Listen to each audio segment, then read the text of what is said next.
It's the topology screen from the top-down Phoenix Lite 3. This is a full in-depth review on everything about this scan tool.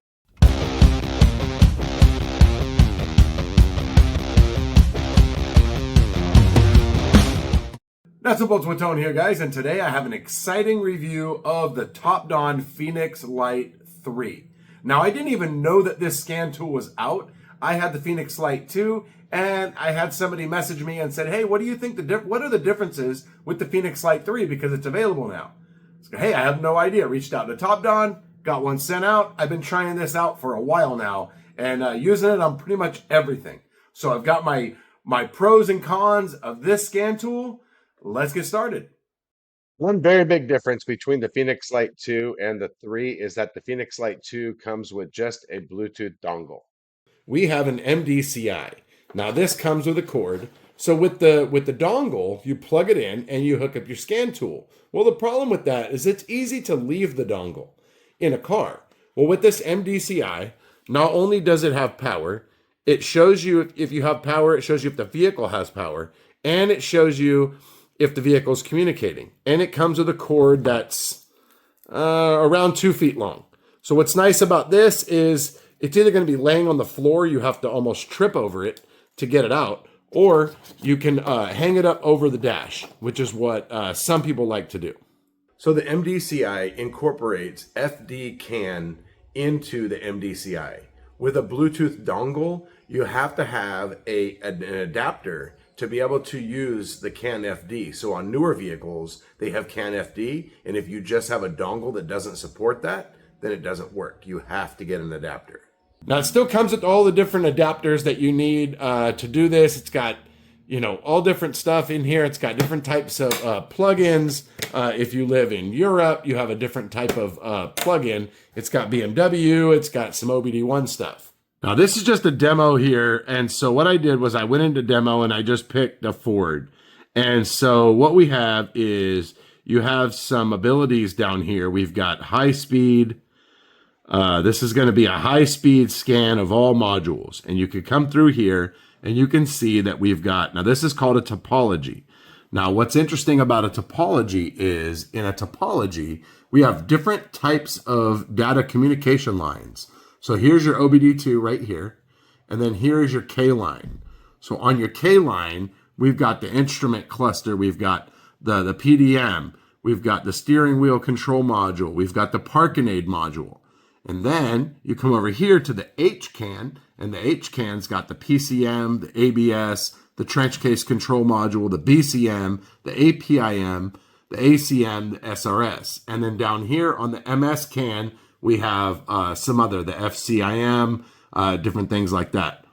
So now we can go in and we can just hit diagnose. Now you can see these modules have red.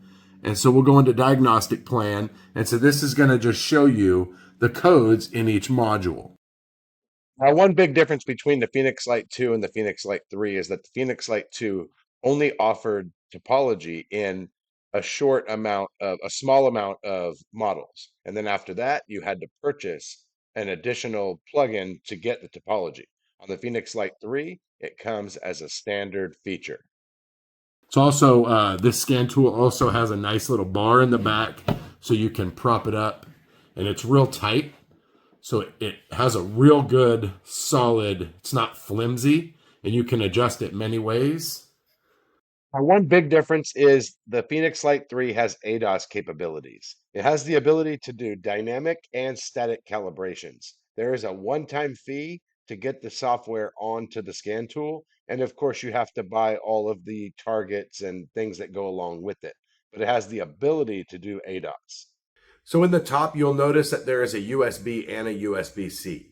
Now what that's for is when you go into the modules, you can use the top-down thermal imager, and you can plug it in. You can use the top-down battery tester, and you can use the oscilloscope. All you have to do is plug it in to the USB at the top of the top-down. By hooking up the USB, you also can hook up the top-down Ninja box, and it's also used for key programming and work designed around security and keys. Now you can look at it in this topology view, or you can go system list, and we can go through here. So let's say you don't know what an FLC module is, which is what's on the topology. You hear front recognition camera. You can go down here and all the different modules. If you're not sure what they are, you can go down here and you can look at a list. One area where I feel the top down shines up high above anyone else is in the data streaming. So you can see right here, I've got two different data PIDs. So I'm looking at oxygen sensor data PIDs side by side, and it's really hard to tell if those two are exactly the same. Now, let's say you were looking at fuel pressure and you wanted to look at fuel rail pressure. Well, it's a little hard to tell if they're the same because they're not on top of each other. In a diesel, fuel rail pressure should be exactly what the desired is. So let's take a look at an example. Look at this Duramax here. I'm driving it, and the blue is the actual fuel rail pressure, and the orange is the desired. Now, what I like about it is that you could take this and you could pinch it, and you can zoom out, you can zoom in. Look at that. There's my whole test drive right there. When you don't see the blue, that means it's dead on.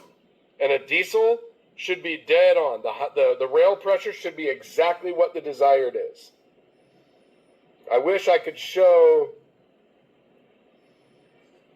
when I was driving it here, when I hit the throttle and I had no power, the blue sank all the way to the bottom, and then I let off the throttle, and that's why the orange dropped. So that's off of a few poles right there. That is definitely not right there. Look at that. Way off.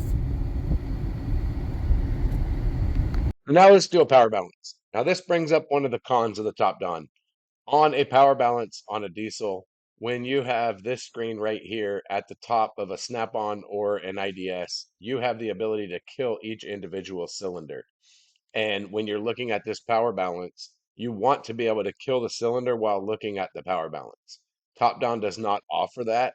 You can go into a menu and kill cylinders, but you cannot do it in the power balance. Another thing that you can't do is you can't turn off computer compensation. On a diesel, on a power stroke especially, you have computer compensation where you can have a slightly injector that's slightly low and you won't notice it at all. In a gasoline vehicle, you will because the computer can't compensate for it. But in a diesel, it can.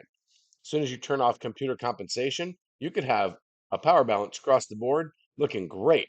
Turn off computer compensation, then all of a sudden you'll see cylinder two dropping down. And that indicating that the cylinder two either has an injector problem or a mechanical problem. And you know you need to test it from there. So not being able to turn off injectors and turn off computer compensation in a power balance is a big con. If I have this hooked up and I have a power stroke with something like that, I have to go get the snap-on. This is a Mercedes Metris, and this just shows you how intricate the topology on certain vehicles are. And also, so you know that this isn't just showing a generic topology. This is showing the actual topology from the vehicle. Look at all those different uh, communication lines. Now, Mode 6 is a very valuable thing to use in a scan tool. However, if you work on cars and you've used Mode 6, you know it's very difficult to navigate. So let's say you have a snap-on scanner and you go into Mode 6 and you click on misfire and there's a misfire PID for cylinder 1. You're going to have to go through and there's going to be anywhere from 3 to 5 different subsections. And on all three to all those subsections, there's going to be a value and it's going to give you a min max. So you have to look at the value and see. It'll tell you if it's okay or if it failed. Well, the problem is you have a V8 engine and you've got 3 to 5 of these different subsections. You have to click on each one, scroll through each one. With the top down, it tells you when you look at misfire and you're looking at a specific mode 6 section, it will tell you if it failed or passed and it will give you the value. So you don't have to waste your time going into each individual subsection just to see what the results are. Well, this is a 6-liter Power Stroke, and this is a Ford IDS, a factory scan tool. Now, that green line is the parameter for the EGR pintle, and the line in the middle is the actual pintle position. Now this EGR failed, so I put an EGR valve on it from Ford. Customer picked it up, brought it back, said intermittent black smoke, lack of power. So after returning, I performed the same test with the Ford IDS and it passed. So I got my top Don and I scoped EGR actual and EGR desired, and I found the two were not lining up, indicating the EGR valve was bad, even though it was brand new. This is after I replaced that EGR valve, confirming the fix.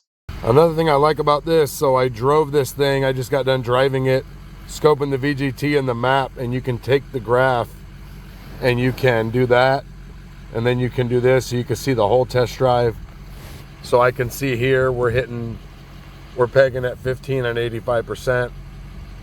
The orange is the VGT, we're hitting 15, 85, and we're building a little over 25 pounds of boost. So really cool that you can do that.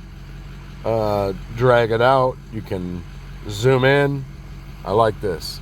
So I'm looking at a 05 Jeep Liberty, and one problem that I have is that there is no misfire data. I've had this on several Chryslers already, where there is no information, no misfire data at all whatsoever, and there is in the Snap-on scanner. All right, got a 2015 Sprinter here. So everything's went really well with the Sprinters. I've had no issues so far. Hasn't really been a whole lot that this scan tool couldn't do that the Snap-on would do, or any of the other scan tools. Snap-on is what I use the most. So just like any Mercedes, you're going to go through some verifications.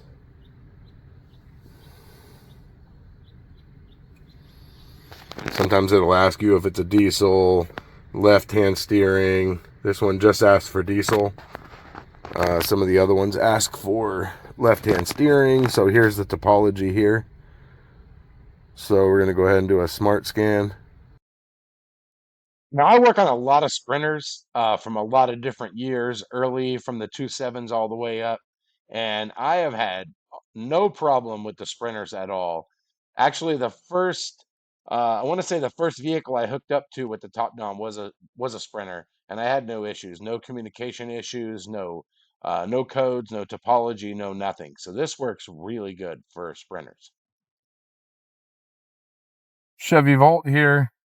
It's pretty nice. It breaks down the different can 6 and 14, can 1, can 3 and 11, can 12 and 13, and then other.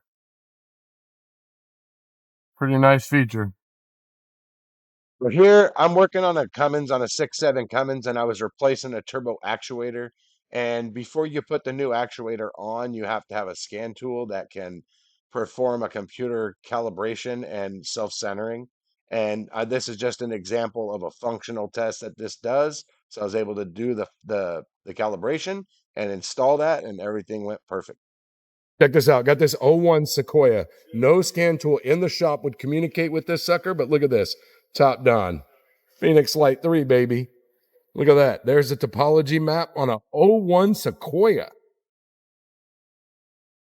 Now here's a 6.7 Power Stroke that came in, and it would lose communication with all modules and have a lack of power. So you can see all those codes on that H can, on the high can. Well, so when I went through, I was able to scan and get all the codes, and before I could even write them down, I'd lose communication. And this is what the topology looked like after I lost communication. And as you can see, because of this wonderful topology, it was able to lead me down the path that I knew I had lost my entire H can. Now, if I didn't have this topology, it would have been much more difficult. I would have had to go into each module and try to communicate. So all in all, my opinion about the Top Don Phoenix Lite 3 is go buy one. You will not be disappointed.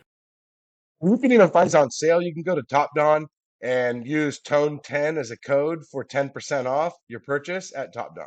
You can find deals. They have Black Friday deals. They have different deals at different times. But the Phoenix Lite 3, you can only buy that from Top Don right now. Can't get that on Amazon. You can get the Phoenix Lite 2, but not the Phoenix Lite 3. So I recommend it. It's something that you definitely want to have in your arsenal. It's fast. It's easy to use. Touch screen. and a nice big screen. And when you're looking at your graphs, you can have a big giant graph versus Snap-on. It's not as big. You can't really see it that good. And you can't overlay the graphs. So thanks for checking out the video. Hit the like button, hit the subscribe button, and hit the bell to get notified of all my future content, which you definitely don't want to miss. Thanks for watching. I'll see you guys next time.